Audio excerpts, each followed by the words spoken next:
आज भी ऐसे लोगों की कमी नहीं है जो कहते हैं कि महाभारत झूठी थी।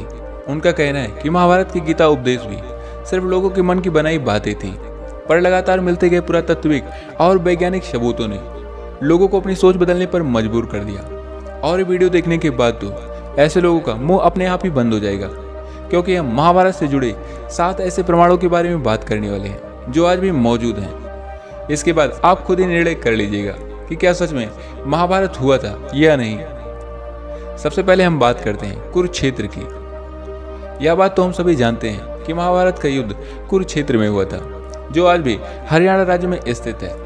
कहा जाता है कि महाभारत में हुए युद्ध की वजह से वहां की धरती लाल हो गई थी, और पुरातात्विक विशेषज्ञों ने भी यह बात माना है कि महाभारत की घटना यहाँ सच में घटी थी, क्योंकि इस जगह पर लोहे से बनी तीरें और भालों को जमीन में गड़ा पाया गया है, जिनकी जांच पड़ताल करने पर यह पता चला कि ये 2800 ईसा पूर्व यानी महाभारत काल के हैं। यदि आप भी कुरुक्षेत्र गए होंगे तो आपको भी पता होगा कि वहां की मिट्टी लाल है। चलिए अब दूसरे प्रमाण की बात करते हैं, और वह है आज के न्यूक्लियर वेपन। रामायण और महाभारत में आपने ब्रह्मास्त्र नाम के भयानक अस्त्र के बारे में सुना होगा। यह अस्त्र धर्म और सत्य को बनाए रखने के लिए ब्रह्मा द्वारा बनाया गया एक बहुत ही विनाशकारी हथियार था।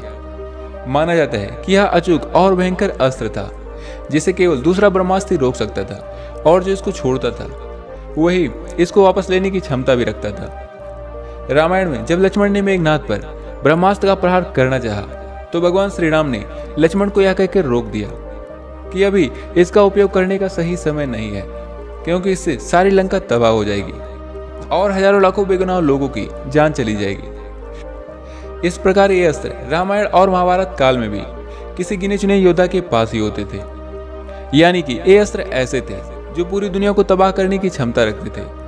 अब आप सोच रहे होंगे कि आखिर में आपको यह क्यों बता रहे हैं। तो आधुनिक काल में जे रॉबर्ट ओपेनहाइमर ने गीता और महाभारत का बहुत गहरा अध्ययन किया।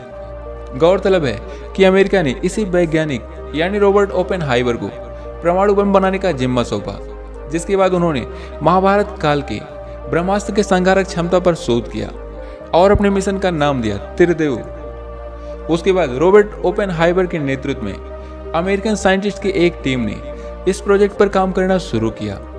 16 जुलाई 1945 को इसका पहला परीक्षण किया गया, और धमाके का परिणाम कुछ वैसा ही था जैसे पौराणिक ग्रंथों में किया गया था।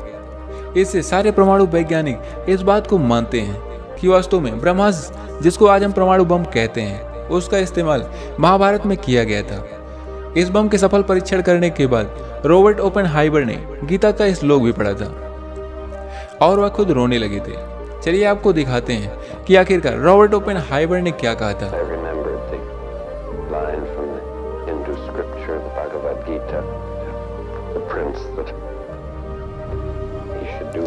देखिए किस तरह से वैज्ञानिक भी रामायण और महाभारत पर यकीन करते हैं, लेकिन हमारे देश के कुछ धर्म विरोधी लोग हमारे इस महान इतिहास और धर्म युद्ध को एकमात्र कहानी मानते हैं। चलिए अब चलते हैं तीसरे प्रमाण के पास, और वह है अंगदेश का प्रमाण।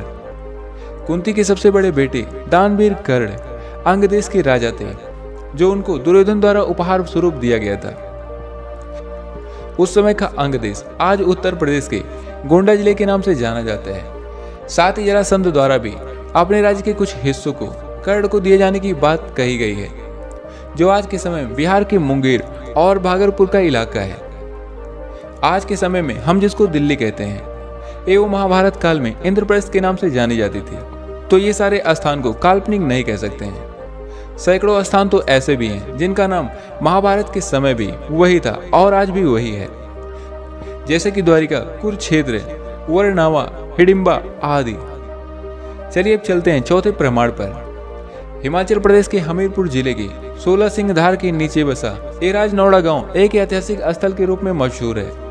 मान्यताओं के अनुसार पांचों पांडव अज्ञातवास के दौरान यहाँ आए थे। अज्ञातवास के दौरान अर्जुन ने यहाँ चक्रव्यूह का ज्ञान प्राप्त करने के बाद उसे पत्थर पर उकेड़ दिया था, जो आज भी यहाँ मौजूद है।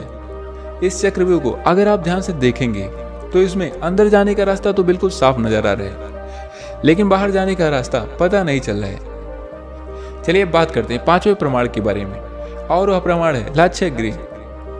महाभारत में लाक्षागृह की महत्वपूर्ण भूमिका मानी जाती है, जिसमें पांडवों को जिंदा जलाने की साजिश रची गई थी, लेकिन सुरंग के माध्यम से पांडवों ने निकलकर अपनी जान बचा ली थी। यह वर्णवत नामक स्थान पर बनाया गया था और इसका प्रमाण आज भी वहां मौजूद है। चलिए अब बात करते हैं छठे और सबसे बड़े प्रमाण की, और वह है श्रीमद् भगवद गीता। जिन्होंने श्रीमद् भगवद गीता पढ़ी होगी उन्हें अच्छी तरीके से पता होगा कि उनमें से अधिकांश श्लोक सिर्फ 2 ही लाइन में लिखी गई हैं, और अगर आप किसी भी एक श्लोक को पढ़ें और समझें तो ये श्लोक बहुत कम शब्दों में बहुत अधिक बात कह देते हैं। मानो गागर में सागर, इतनी गहरी बातें उसमें लिखी गई हैं कि ये बातें किसी भी सामान्य मनुष्य द्वारा बिल्कुल भी नहीं बताई जा सकती हैं।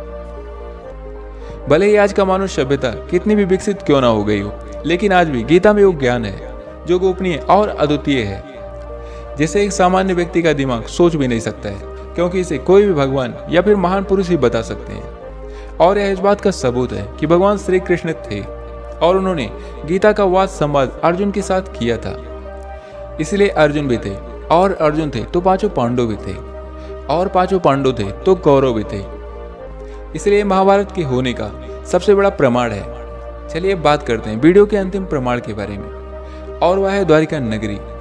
इस बात से तो हम सभी लोग भली भांति परिचित हैं कि भगवान श्री कृष्ण द्वारिका के राजा थे, और महाभारत में भी इस बात का उल्लेख मिलता है कि यह नगरी जलमग्न हो गई थी।